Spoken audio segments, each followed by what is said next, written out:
This presentation is the synthesis of a topic I've been ruminating over for the past couple years, and that is, how do we formulate our sense of self, our self-identity? I heard a theory in passing on a podcast a few years ago in 2020, and I don't remember what podcast it was, but basically the idea was presented that we create our identity based on 4 factors, which are language, culture, race, and belief system. And last year I added a 5th category to that basic theory, and it's a video on my YouTube page. But as I was formulating, I wanted to do a more formal presentation. I was noticing that there were other caveats that I wanted to add into it. So actually I have 7 layers now. And as I was putting this together, I realized that the 7 layers, they resonate very elegantly and very succinctly with the 7 visible planets. So each of these layers that I'm going to go through, you could say that's a very Saturnian way of creating a self-identity. That's a very Venusian or a Martian way to look at your self-identity, and so on. So this is going to be a pretty straightforward presentation, and hopefully pretty quick, just go through it, about the basic ideas. And I'm going to be referencing back to this presentation in future videos. And those future videos are largely going to be critiques and how our self-identity gets misappropriated or misused or understood in ways that are counterproductive for a healthy understanding of who we are. And specifically in our modern culture, and very specifically in woke culture, how identity is approached and the flaws in that approach. So many people are suggesting that the woke ideology is on its way out, but it's been so embedded into society and into Western culture and into powerful institutions themselves to a very substantial degree that I think it's going to be a very big uphill battle. So part of my purpose for this is to really ground in a more productive way of thinking about identity, and to be able to have something to use in that we can look forward, or we can use something, propose a way to look at identity rather than just critique an outdated form of looking at identity. So this is a working theory, and my hope is that it can help and broaden our understanding to answer the very basic question of who am I? Who am I? And that answer is going to depend very greatly on how we see ourselves and what we're relating ourselves to on a personal level, but also that our identity is informed by groups. We see ourselves in relation to a group that we are a part of, which we'll go through here, and almost every layer basically has a group component to it. And something that's a little bit unusual for me is that I didn't do any research into any other theories about this topic. And I love going into a ton of background about what other people have presented, so I know as much as possible before I speak about it. But in this case, I frankly haven't heard anyone give a succinct breakdown of how we create our identity in the first place.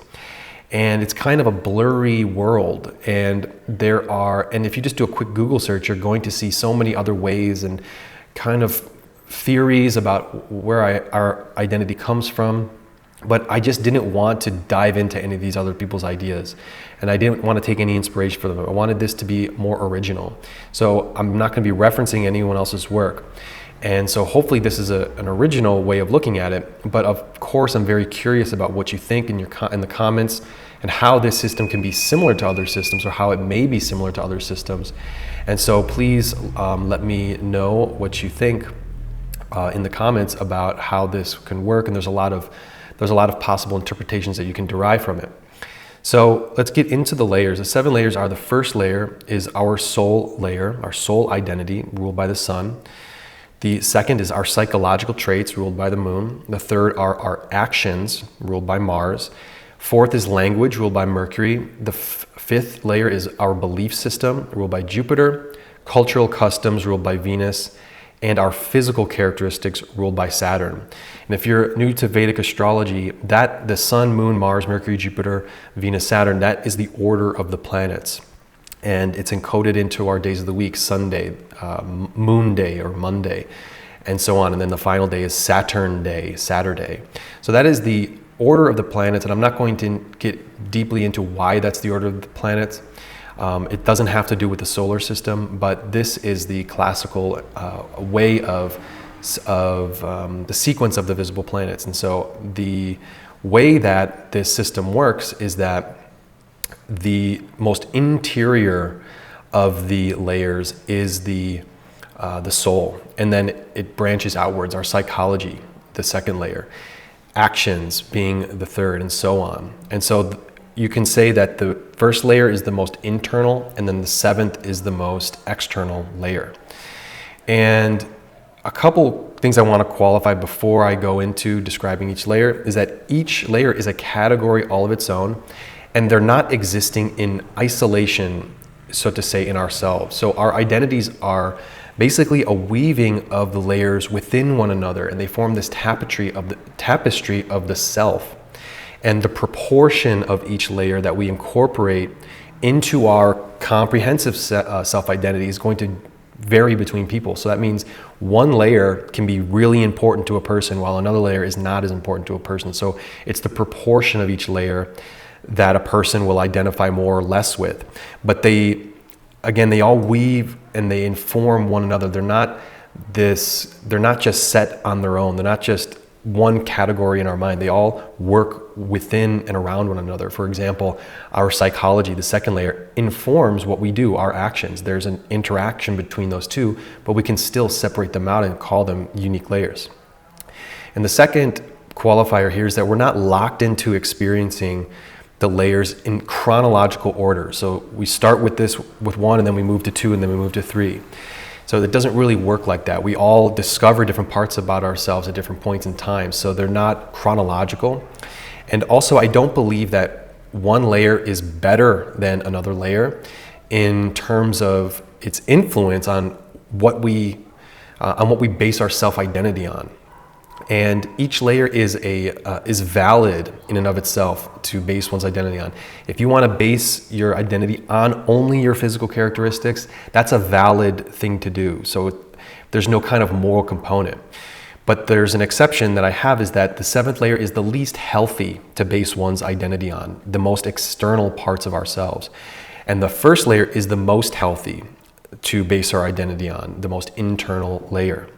And again, so it's not really that you shouldn't do one or the other, because we all have each layer within us. So we all base our identity in some way using, say, the seventh layer, the Saturn, the physical characteristics, the fifth layer, our belief system, etc. So we're using all of them, and so they're all valid to associate with ourselves with. But again, the first layer basing our identity on is the most healthy way to move forward, while the seventh being the least healthy way.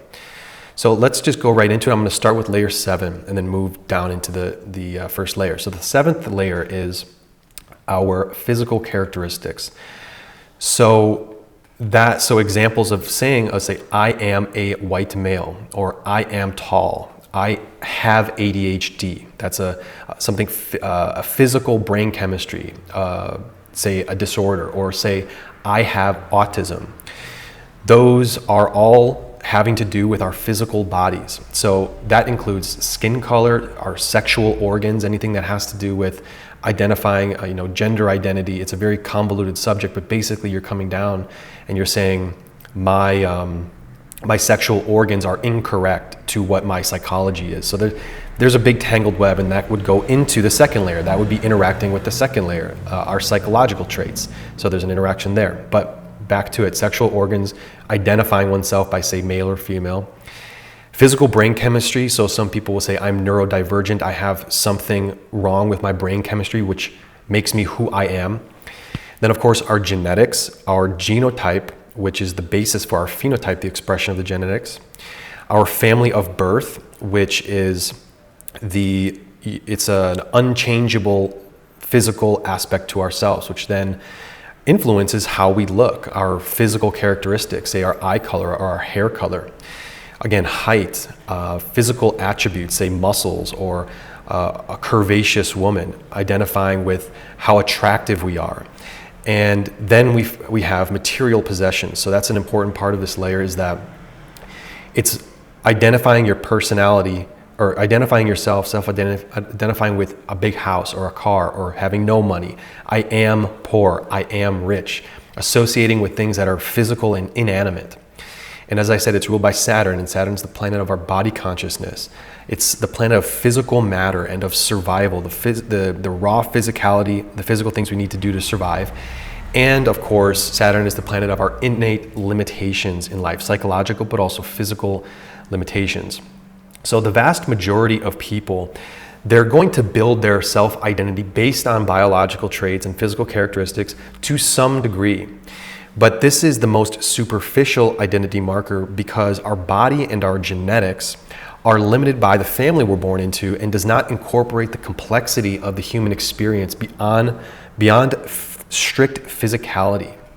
And as I said, this layer also includes material wealth and the possessions we have. So any physical object existing outside of us that we then attach our self to, our sense of I to. And so this layer is all about the external and physically, a strictly physical part of existence. And Saturn is the planet of this layer because it's the planet of, partially because it's the planet of death, which is the ultimate limitation of the self. And eventually all of these physical things about us die or they wither through time, say like getting older. The attractiveness of youth gradually fades. So there's a spectrum of beginning and end when it comes to this layer. And Saturn is also the planet of how we deal with problems beyond our control, the problems in life that we simply have to deal with and be resilient about, and we deal with them through perseverance. So our physical nature is largely outside of our control, and we simply have to deal with the hand that we've been dealt in life. But this can also mean that we can work out, we can improve our physical improve our physical health.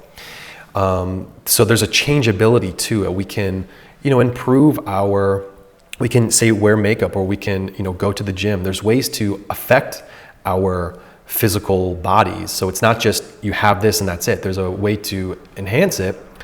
But again, it's all external aspects that are creating this thing that we attach our identity to. So the next layer is the sixth layer, cultural customs. And I'm going to get into what this is rooted in, which is rooted in our location. But examples are I am from China, or I am a father, because this layer deals with the family that we create, not the family that we come from. Also, I am a Black American. I am an Italian American. I'm an American from with a family originally from Belgium or any other country. I'm an American from the southern United States. So this layer is based on our country of birth or the country that we reside in, attaching our identity with I currently live here, or I am from here. And we inherit traditions from our ancestors based on where we come from. And this also includes the family we create. We can move to an entirely different country and create a new family there. And therefore, we're going to be having different customs.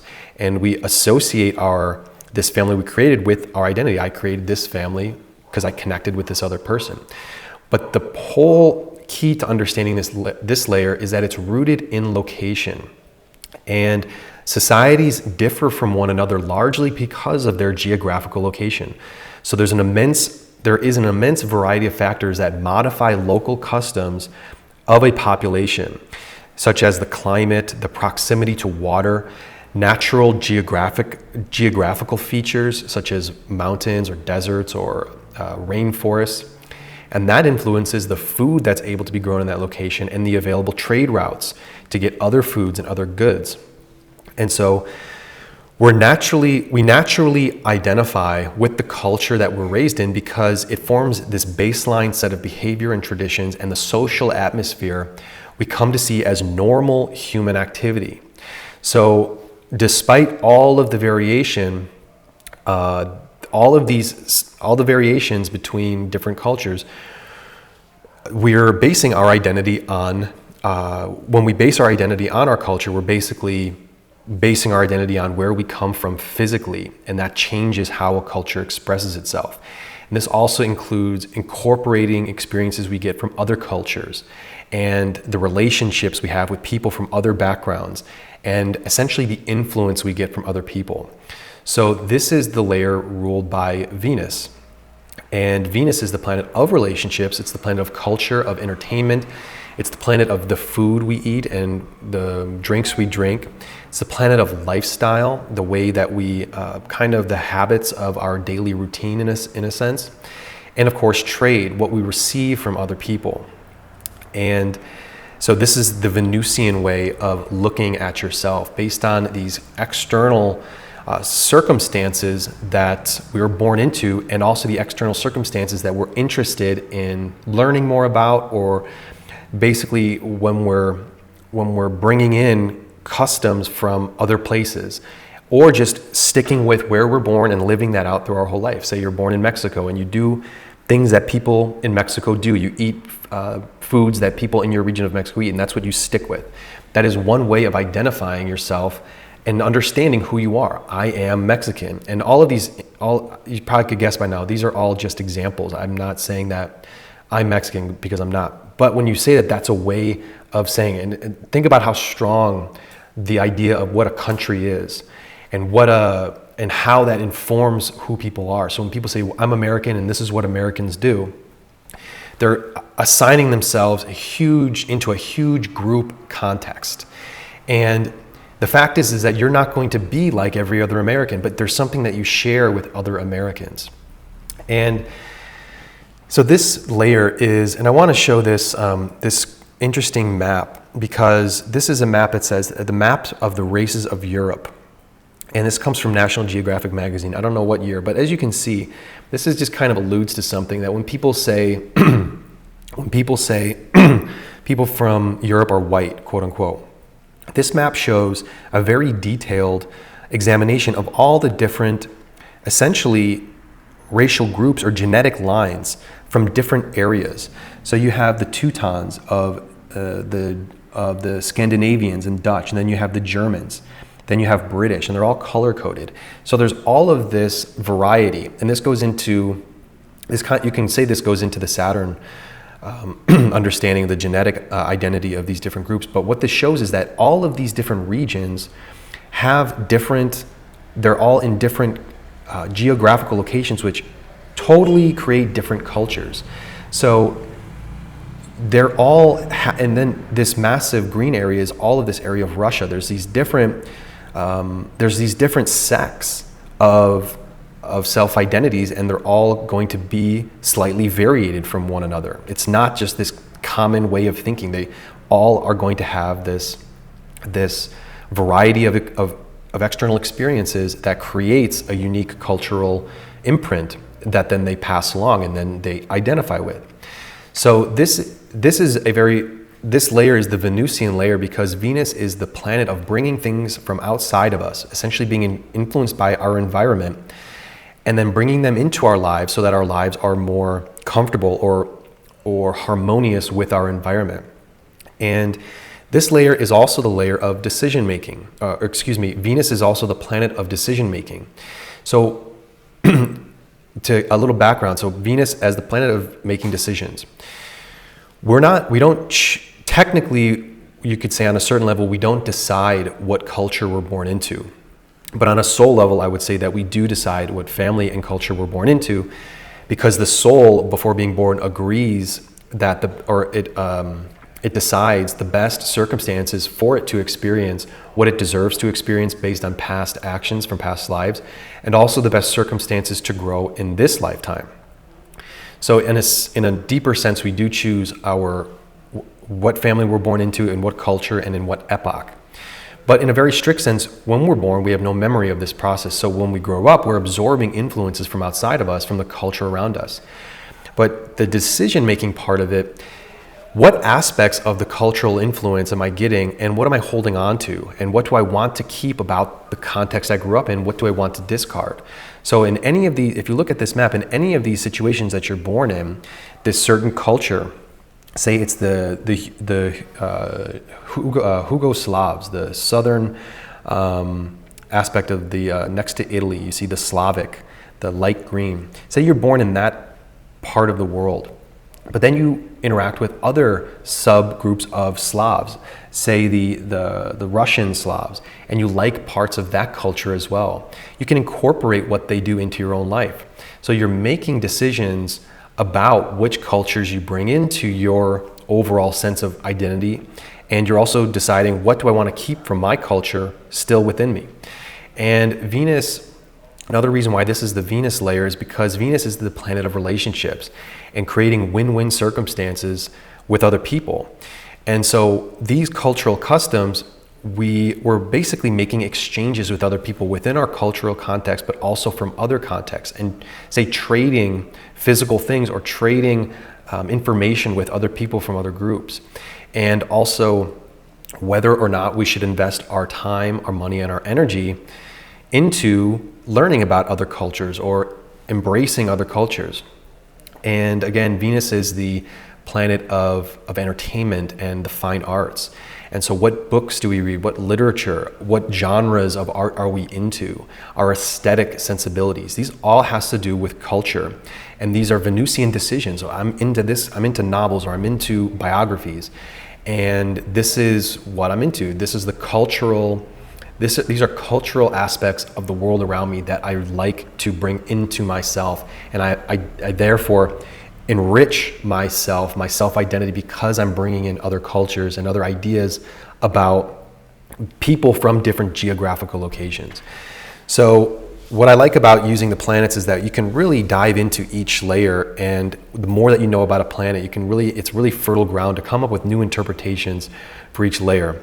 And you can play with a lot of ideas, but this layer, the sixth layer, is all about bringing in ways of living from our environment, but also what am I bringing in from other environments, all rooted in geographical location, because geographical location determines to a large extent what a culture becomes. And here is another slide just showing the variety of different places you could go and the differences of food. And this is this is a very strong aspect. You know, these are all, every layer can be very strong, but think about a person born in any of these countries. Yeah, I'm from that country. This is who I've become because of these influences, outside influences. And think about traveling to other countries and what it is to learn about other countries and how they do things so much differently. And so that's the Venusian layer of understanding of who we are. So the next is the fifth layer, our belief system. And that means saying, for example, I am a Catholic, or I am an anarchist, or I am a free thinker. So this layer is all about political party affiliation, because political parties have beliefs ingrained into them. It could be an ethical way of looking at the world. Say I'm a humanist, or I'm a pacifist, or I'm a someone that that proposes, say, war in order to solve conflicts as a way to. That's the way I see the world, is that we need to go to war. You know, people really do think that. They aren't so loud about it, but that's their worldview. That's their belief system. So worldviews in general, so a Vedic worldview, a Buddhist worldview, indigenous South America worldview, the way that they look at the world and then they create a way of seeing how the world is structured. So a belief system is essentially a set of principles that we're aligning ourselves to based on an understanding of how the world is structured around us from a kind of macro level, or the idea of this is the most ideal way for the world to be structured. And this is, of course, ruled by the planet Jupiter, the planet of ideals. And we use our beliefs as a guide. Jupiter is the planet of teachers and gurus to guide us for what conduct we would consider right or wrong. And most belief systems have this ethical component to them, but they're not required. So for example, you could say, I'm a proponent of the Chicago School of Economics or Keynesian economics.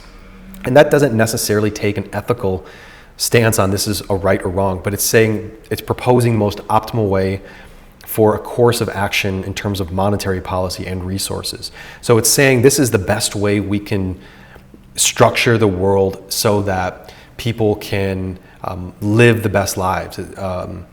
And say a communist, we should structure our world along this framework so that things so that our conduct can be guided by it, and so that we can, on a macro level, live in a certain way, whatever way that becomes. So this is a very, again, very powerful way to look at yourself. I am so-and-so. I am, say, a Muslim. That's a huge framework. Think about or I am a practitioner of Sanatana Dharma, or what is called Hinduism. Millions and billions of, I think Catholic is the largest religion in the world, over 1 billion. It might be, I can't remember what is the largest. I think it's Catholics, but think of the hundreds of millions of people that formulate the way they see themselves because of a belief system. And so this, again, is ruled by Jupiter, the planet of philosophy. It's the planet of expansion, and it's the planet of abstract thinking, being able to use concepts to formulate abstract ideas. And of course, it's the planet of higher learning. So a belief system is really having to do with being able to think on levels of theoretical ways of how things would work if you were going to structure society on a larger level. Or it could just be small time, a small way of thinking is that I'm only in charge of myself. My belief is that I can only do what I can do, and say I don't believe in anything. I'm an atheist. Well, that's still a belief. I believe in nothing, or I believe in chaos. And a very interesting aspect of belief system is that it's not restrained by physical characteristics, culture, or language. So again, that expansive quality. You could be born in Ireland and become a Vedic practitioner, or you could be born in China and become a Catholic, as long as those books are translated in the language you speak. So this is a really unrestricted way of looking at your belief system. You can really choose whatever you choose to believe in, and you come to see yourself from this point of view. I am such and such. So this is another very way of a very straightforward way of seeing yourself and seeing how the world is functioning. So this is a very strong way of looking at your identity. The fourth layer is the language layer, and we don't think very much about this layer. It's a little bit more of a subtle layer. It isn't commonly associated with a self-identity. But examples would be, I am a native English speaker. I grew up speaking English, that's my first language. Or say, I'm a native German speaker, and I speak German with a Bavarian accent.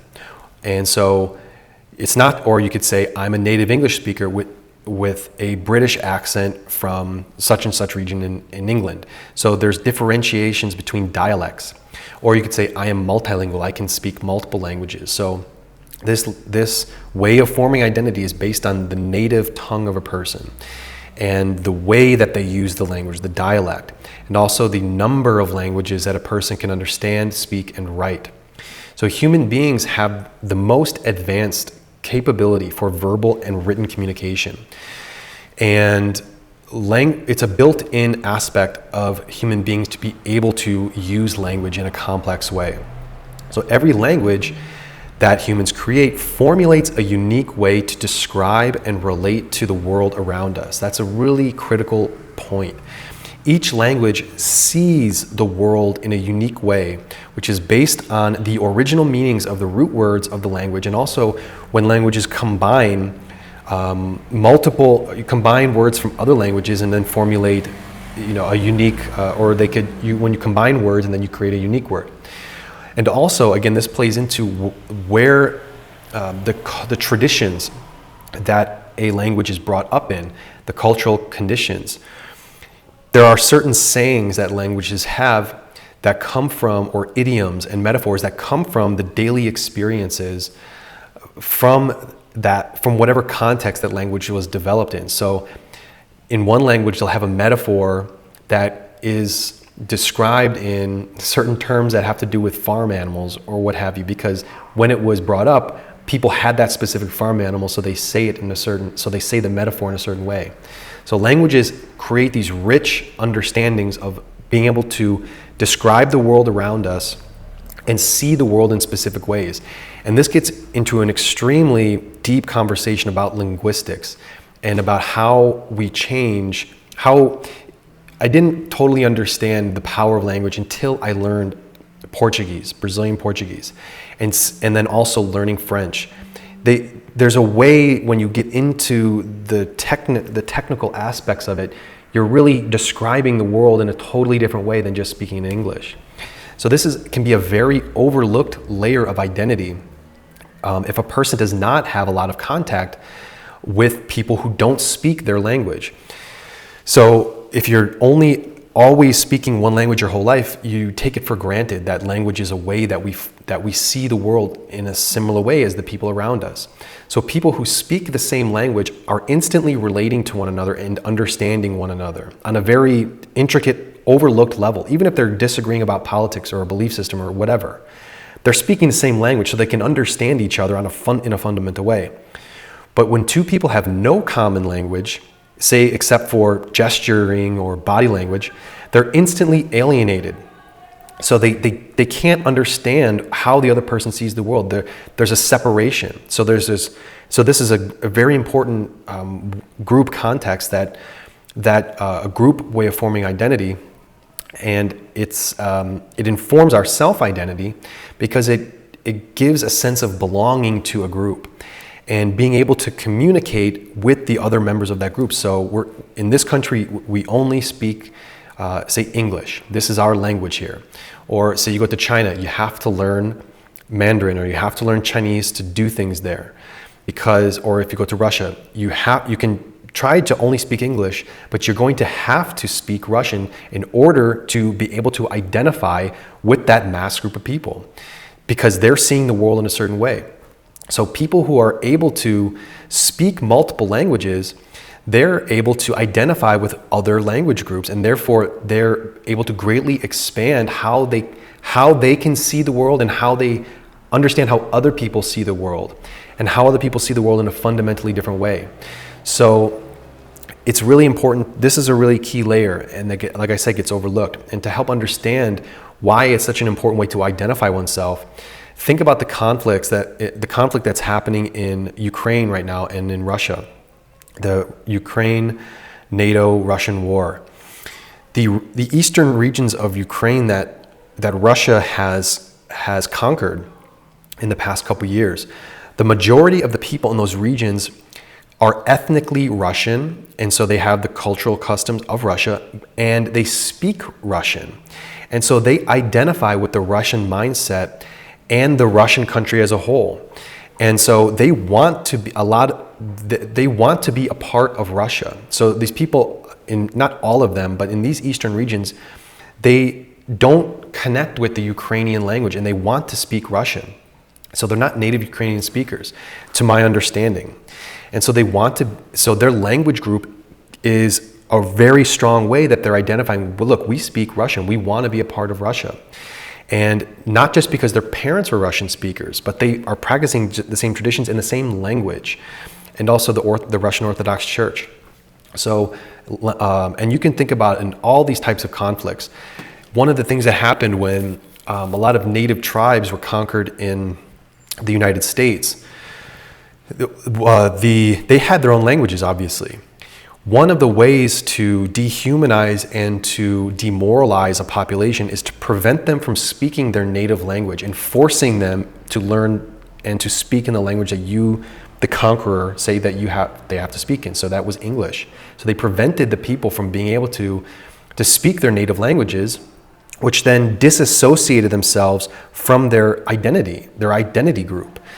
So it's a very powerful and very subtle way that we form our self-identity by the way that we communicate verbally, written, and using this amazing capacity of language that human beings have. So the next layer is the actions layer, the third layer. So this is a very, I say they're all important, and they all are important, but this one is a very key one. So our actions, what are our actions? So I'm an electrician, or I am a stay-at-home mother, or I wake up every day at 7:30 a.m. So what we're talking about is our vocation, what we do, our career, the thing that we go about and perform, which can include our daily routine and it can include charitable actions. And this is a key layer because think about it. What we do defines our identity because we spend most of our lives doing things. So our actions that can put us into a group identity, say like I am a part of the electrician union, or I am a dentist. I identify with other dentists and I'm, say, a part of a dentist group, and we all share this common part of ourselves. We do the same thing, but it's also a very individual thing to us. So, like I wake up at this time every day. So that is helping to define, like I'm an early riser, or say I wake up at 5, or I'm a late riser. That's a part of who you see yourself to be. So even though we may identify with other people who do the same thing, say the dentist, I identify with them, or say I wake up at 7:30, say I do X, Y, and Z. These actions become embedded into our routine behavior, which becomes the foundation of our individual character. And our character is based on what we do, what we're performing. And it's very important to identify with our actions, because our actions are how we affect change on the world. And it's ruled by Mars because Mars is the planet of our willpower, the use of our energy, the effort that we put forward to do things, to change things around us, and to make life happen, to make good things happen. So a good Mars in a person's consciousness will be very disciplined, will be very patient, and will think strategically about how they're going to use their energy. How am I going to make change upon the world? What are my actions? What's my behavior going to do that's going to be better for the world? And of course, Mars is also the planet of collaborating with other people. So our actions are, how can I work with another person to get something else done? And so, as you could probably guess, what we do is such a key part of understanding of who we are. And it starts with our main, say you're really good at, you're a good salesperson, you're a good talker. Well, I got a job in sales, and so I'm a salesperson. And so that becomes a very important part of seeing, like, what are my base skill sets and abilities that allows me to do certain things. That's a huge part of who we see ourselves to be, our self-identity. And there's a great quote from the movie Batman Begins, and I always think about it when I think about this layer, and it's when Rachel, they're in a restaurant, Bruce Wayne's crush when he was a young boy, she sees him playing with these models in a restaurant fountain, and they're spending money and they're living their best life, just acting kind of, absurd and flaunting wealth. He's got a really good car there. And so Rachel says, she looks at it and she disapproves of what he's doing, and she says, deep down, you still may be that same great kid you used to be, but it's not who you are underneath. It's what you do that defines you. And that's a really, really key sentence. It's not who you are underneath. And we're going to talk about that in the next layer, the next 2 layers, but the next layer, the psychological aspect. So she's saying you may still be that little kid with the same kind of personality, but it's what you do that defines you. And it's such an important layer that creates who we are and how we define ourselves and how other people define us. So Mars is the planet of the conduct of our character. And so what we look like physically, what our cultural customs are, what our beliefs are, and what language we speak, all of those things are a part of how we define ourselves. But if at the end of the day you're a couch potato, or you cheat and you steal and you lie, who are you? You're a cheater, you're a stealer, you're a robber, and you're a liar. So at the end of the day, our actions say so much more about us than any other way we could define ourselves. By just saying, I speak this language, or I believe in anarchy, or whatever. What are you doing about it? So I like to talk about how Mars is such a misunderstood planet, and that people just break it down, reduce it to being war and conflict. But there are so many more aspects to Mars that truly define, that we can define Mars by, and what Mars is actually doing within us. But the key is that it's how we use our energy to act upon the world, and are we making the world a better or worse place, and how actually do we go about doing that? And I'll talk a little bit more about this at the end of the presentation when I get more into when I define the first layer a little bit more. So this is a really, really important way that we can define our self-identity. Layer 2 is our psychological traits. So I am pensive, or I am charismatic, or I am resourceful, I am traumatized, I am practical. So our psychological world And that includes the patterns of thinking we have, the habit of mind is another way to think about it, and our emotional world. And so our psychology is how we think from moment to moment, which eventually become the patterns that we identify with as this is me, or this is my personality. So every person thinks and feels in a completely unique way. And so this is the most intimate way we self-identify as a conscious individual person. So unlike the previous 5 layers, this layer, our psychological state is completely our own. Yeah, we can identify with, I like other quiet people, or I like people who like to go to parties. They're very festive people. Yeah, I can identify with the psychological trait of another person, but our psychology in and of itself is completely our own. We can share the same physical traits, the same traditions, but our psychology is by definition completely unique. So this is the most subjective layer of our self-identity, and we share it with nobody else. It's completely subjective.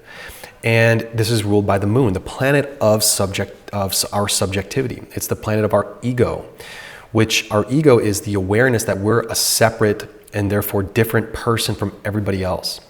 And the moon is also our imagination. The moon is the planet of change, and it's the planet of our emotional world.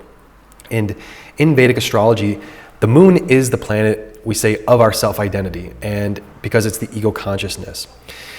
So you can think of this layer as kind of a culmination of all of the previous, I said 5 layers earlier, of the previous 5 layers. And all of them basically combine into this conscious psychological understanding of ourselves.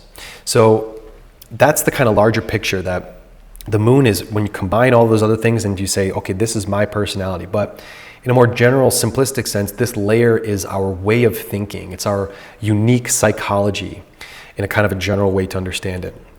And the moon is, if we look at the moon in the sky, we see that the moon is always changing from moment to moment. It's a bit different, and it goes through this cycle. And in the same way, we're a different person every moment of our life. From the beginning until the end, we're always changing psychologically as we gain more experiences, and as we think more and we contemplate more, say as we ingrain a certain habit of thinking, or we learn, or we change our habits of thinking, we're generating new thoughts, or we're using our imagination, we're always changing. So our psychology is not only completely subjective, but it's always morphing. And that's what the moon is. It's always changing through the sky in its phases. So again, this is you could say the most personal of all the layers, but our psychology is a major way that we define, like I am this holistic set of experiences, and that's me. And again, you could say it's the complete combination of all of the other layers into this, and this is what creates me as me. So the next, and here is an interesting photo. This photo is taken at the same place over a period of 28 days, and you can see we all cycle through different ways of thinking. We all cycle through. We're always changing, and the moon is always changing and cycling and going through its cycles in this way. So the final layer is the soul layer, and the way of defining it, and this is one sentence, but it's essentially the core sentence of self-identity from the soul perspective is, I am an infinite soul living a finite human existence. And so the soul is the part of us that continues to exist after our body dies. When we no longer have a human body, when we can no longer think, or we can no longer act or communicate or believe something or associate with other people, and when we no longer have a body, we still continue to exist as a soul. And this makes the soul the purest part of us, our truest identity. And this identity layer is ruled by the sun, and the sun is the planet of our self-authority, of consistency, and of purity. So because the soul is not measurable by the standards of modern science, many people doubt its existence in the first place. But it's important to mention that you don't need to believe that there's a soul for it to be true or not. If a person doesn't believe that there is a soul, and some people call it our spiritual self, but essentially it means the soul.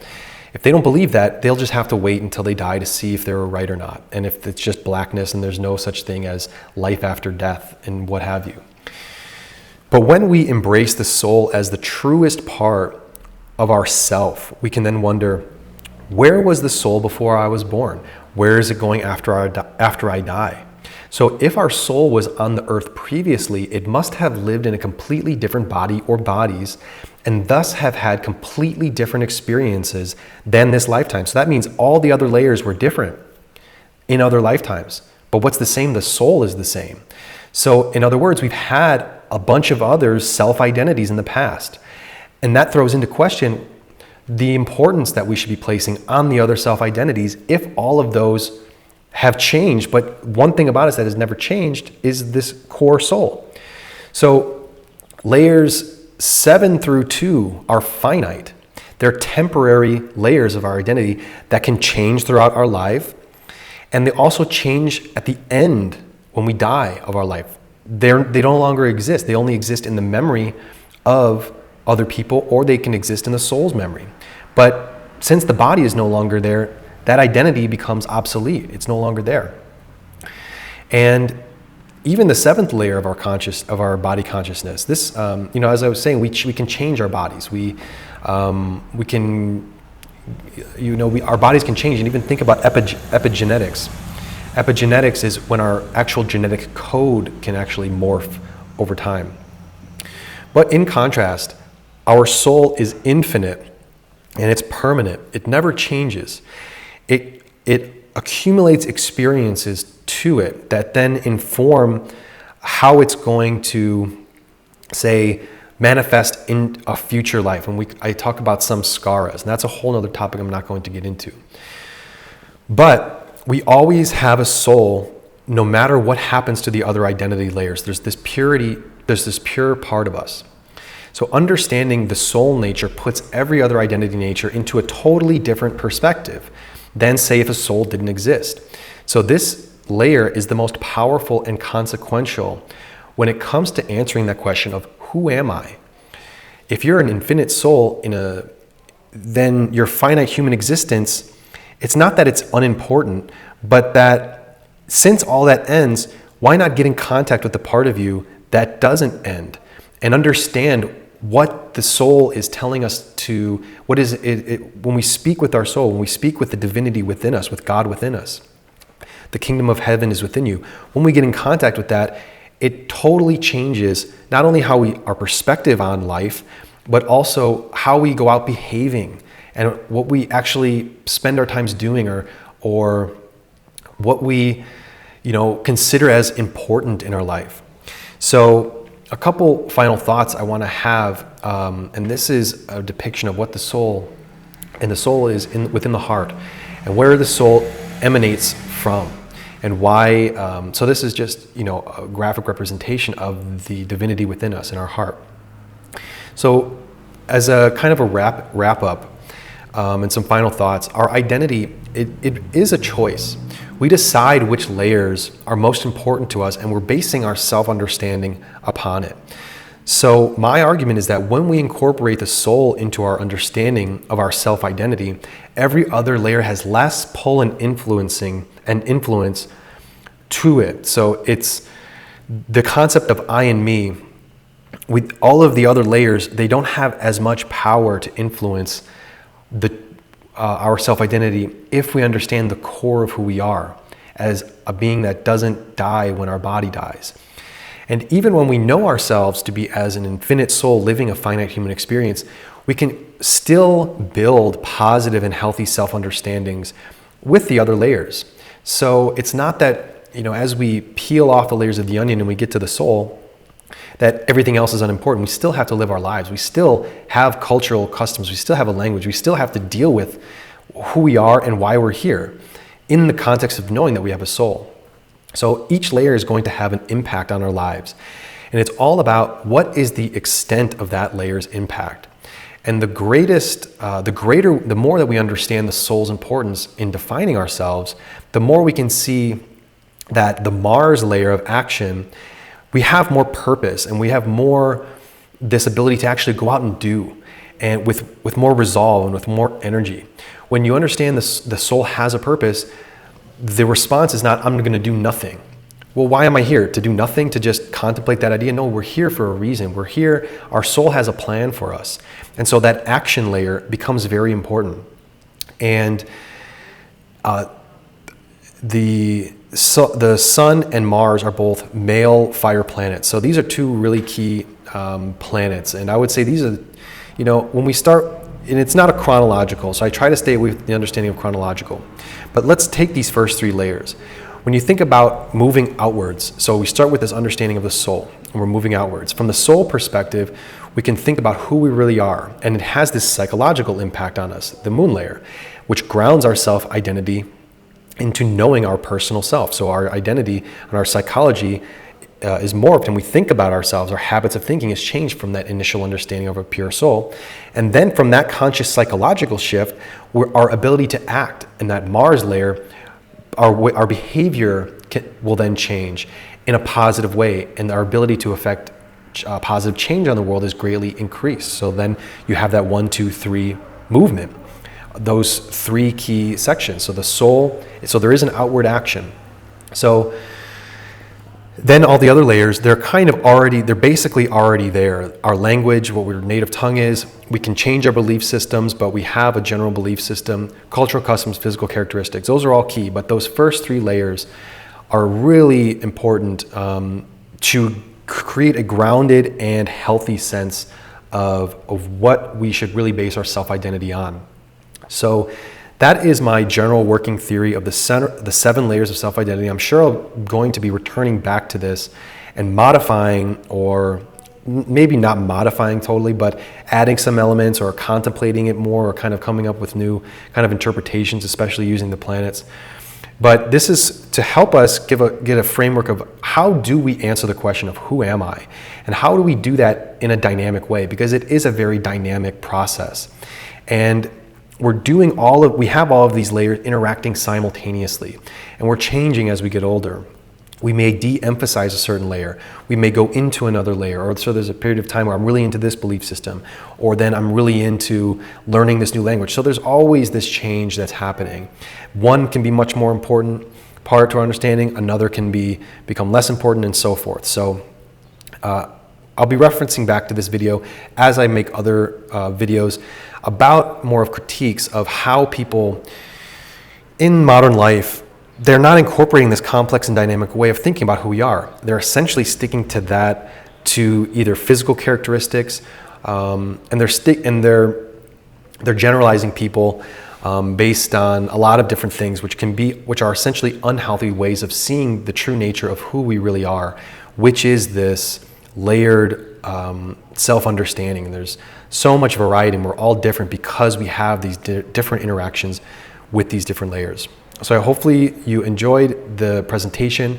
I'm very interested in what your comments will be, your suggestions if this reflects back to other systems of self-identity that you've seen before. It'd be very interesting to know. And of course, we'll be seeing you in the next video, and thank you for watching.